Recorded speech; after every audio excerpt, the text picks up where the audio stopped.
I've spent every day of my life dedicated to praying. I've pleaded to the spirits tied to the ancient gods. And still the holy powers have proven deaf to my devotion. Please, just tell me. What is it? What's wrong with me?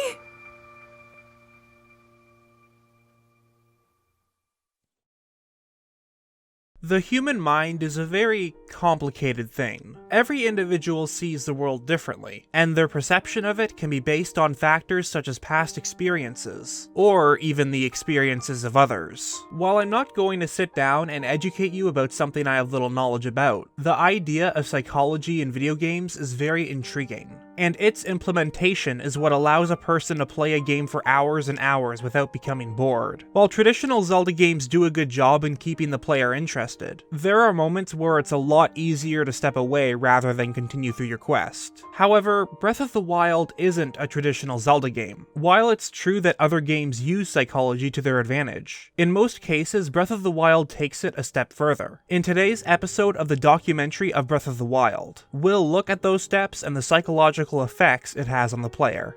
When you take a step back to look at the game as a whole, it's no coincidence that straying away from the traditional gameplay had an effect on its massive success. But just because a game is different, it doesn't mean that it's good. Therefore, any and all development choices must have a purpose, whether it be rewards, freedom of choice, or the ability to interact with the world. Despite being different from one another, they all work because of the same reason. That reason being the psychological effect these elements have on the player. The goal of any game is to keep the player invested for as long as possible, all while keeping it subtle enough to remain unnoticeable. If it's included in a way that makes it obvious, that immersion would go away. Breath of the Wild uses a variety of psychological tricks to keep the player invested as well as control the player, but at the same time allow them to make all the decisions. But hold on, how can a game both control a person while letting them make all the decisions? Well, because it's not about controlling what they do, but how they think. It's the psychological effect the game has on the player. Another video goes over this exact thing titled, 7 Ways Games Use Psychology to Control You. Only a few of these points will be gone over, as some such as immersion have already been discussed in previous episodes of the documentary. If you want to know more, check out the video where we talk about the freedom of Breath of the Wild. The 3 that we'll discuss today have a very significant impact on how the player thinks. Those few being rewards, color coding, and navigational tricks. Rewards doesn't just refer to items you may get within chests or collectibles in games. It could just be the satisfaction of finally completing that one dungeon or defeating a really difficult boss. However, this game in specific thrives off of the mentality of being rewarded. You might be nonchalantly cutting grass, only to find insects that can be later used for status buffing potions. You then might use that potion to finally defeat a challenging boss. Not only is there satisfaction in doing so, but you also may get access to new, more powerful gear. Your reward might not be a physical object, but a new skill or discovery that completely changes the way you play. Or you could combine a variety of gameplay mechanics to experiment with what the game's limits are. I used to have a hard time traversing the Gerudo Wasteland, until I realized that combining the paraglider with shield surfing was more efficient than running or needing the sand boots. This method of rewarding the player for trying new things encourages them to always experiment with the hopes of making new discoveries. At the same time though, there are some situations where Breath of the Wild fails at its rewarding system. While the satisfaction of completing some side quests is in the journey itself, plenty of them depend on the reward given upon completion.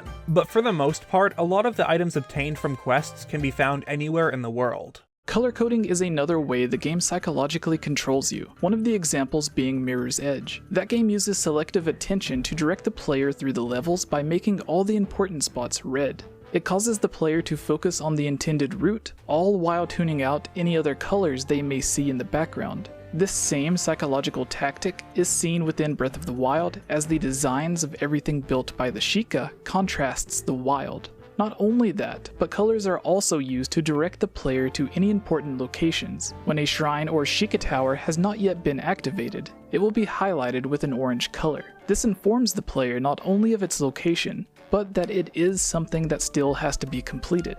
On the other hand, ones that are blue remind the player that they have already been taken care of. and can be ignored. It lets the player create their own path, while subconsciously doing what the game wants them to do.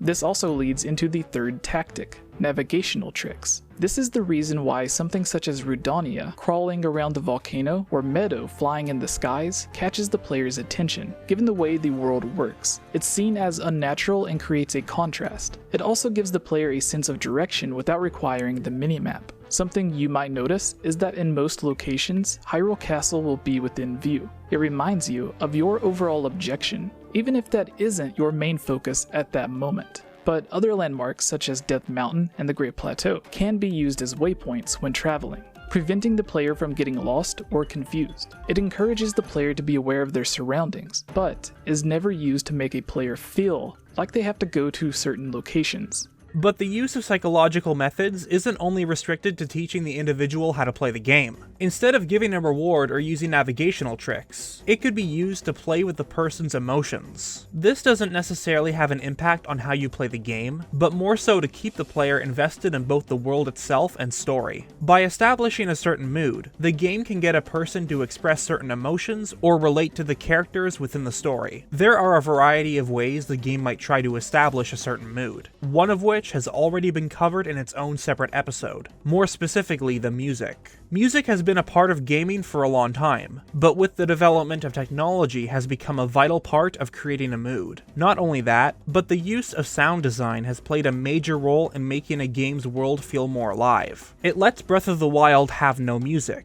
while at the same time being full of life. It captures the essence of the wild through the sounds of running water, animals, and wind blowing across the grassy fields. It also serves as a navigational feature, as following any source of music might lead you to a stable or another shrine quest. But most importantly, the psychological part comes from the mood it creates, a sense of isolation or loneliness. It's calming, but at the same time unnerving, because that relaxed feeling is cut short the moment you hear the music of a guardian chasing you. Some iconic melodies may be strung into themes that give off a more serious and dark tone, such as Zelda's Lullaby in Hyrule Castle. It turns something calm and relaxing into a piece of music that makes you feel sad and powerless. This is all a very brief look at the game's music, though I do go into more detail in the actual episode.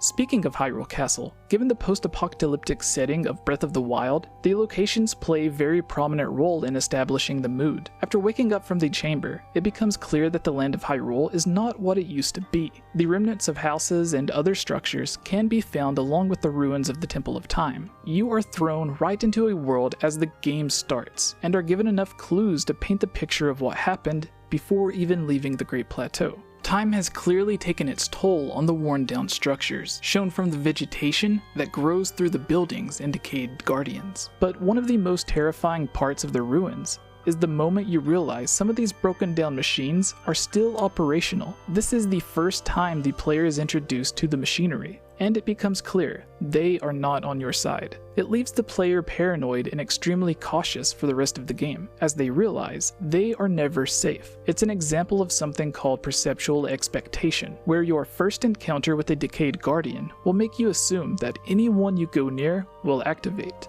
Even if you know that one guardian has never shown signs of functionality, you may subconsciously go out of your way to avoid it. Pools of malice can also be found throughout your travels, a substance that is specifically designed to look like a sort of disease or parasite. The way it expands out gives the illusion of its growing and feeding off of the wild.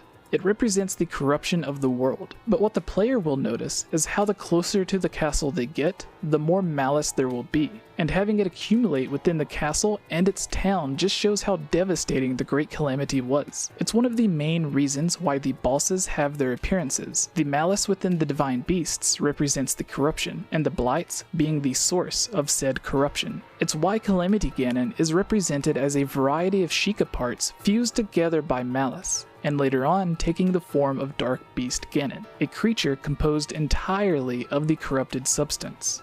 The gameplay isn't the only time a mood has to be set, as there are times when the focus will switch from the player to a cinematic cutscene. This mostly consists of the memories you can find within the world. It's very important for a game like this to present the story in a clear and concise manner. This is made more difficult as the memories can be obtained in any order. A part of that presentation comes from the lighting and composition of shots. Not only that, but Memory 17 in particular does a great job in creating tension for the player. Not only does this scene have a dramatic musical score, but the shots themselves were composed to match the track. There's 4 distinct pieces of music that all give off different emotions. The first being a sense of hopelessness when the Guardians are chasing Link.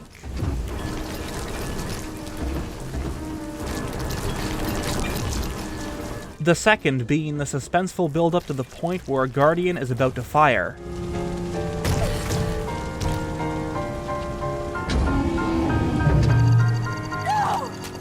A moment of sadness and grief as Zelda mourns for her fallen knight.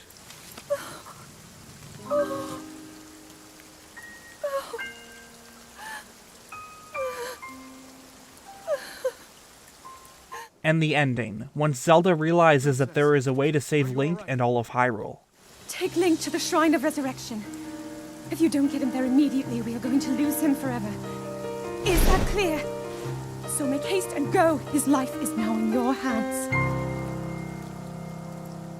Technically, I could talk more about this, but things such as composition and lighting of shots isn't exclusive to games. Most of that comes from films and TV shows, while the focus for this episode is the psychology within games alone.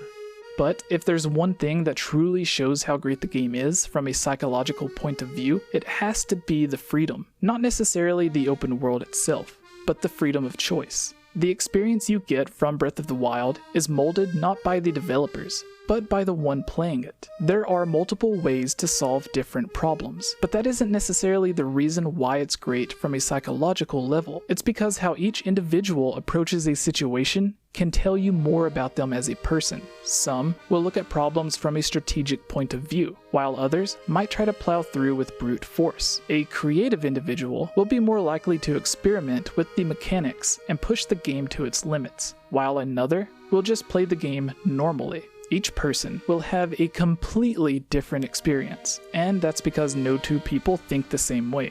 If that was the case, we wouldn't be discovering new things 2 years after the game released. And one of the best parts about this is that the experiences from one individual might affect how others play. Your playstyle might lead to a new discovery that could potentially change the game for another. Which leads to an interesting question. How do you play the game? Has your playstyle been affected by the experiences of others? It makes sense that the thought of psychology being implemented into games is a bad thing, especially since it is the biggest reason why companies can make millions of dollars off of loot boxes. But it's important to know that while some abuse the system for their own gain, other developers will use it to enrich the player's experience and create games that we won't soon forget. And at the end of the day, isn't that what only matters? Now, if only Mario Kart Tour didn't exist, the last few sentences would have meant a lot more. Thank you for watching this episode of the documentary series, and special thanks to GameOverJesse for joining me in this video, as well as my patrons. Your support is greatly appreciated, and if you too want to donate, check the link below to my Patreon. But as always, never feel obligated to do so. That's all for today, and I'll see you later.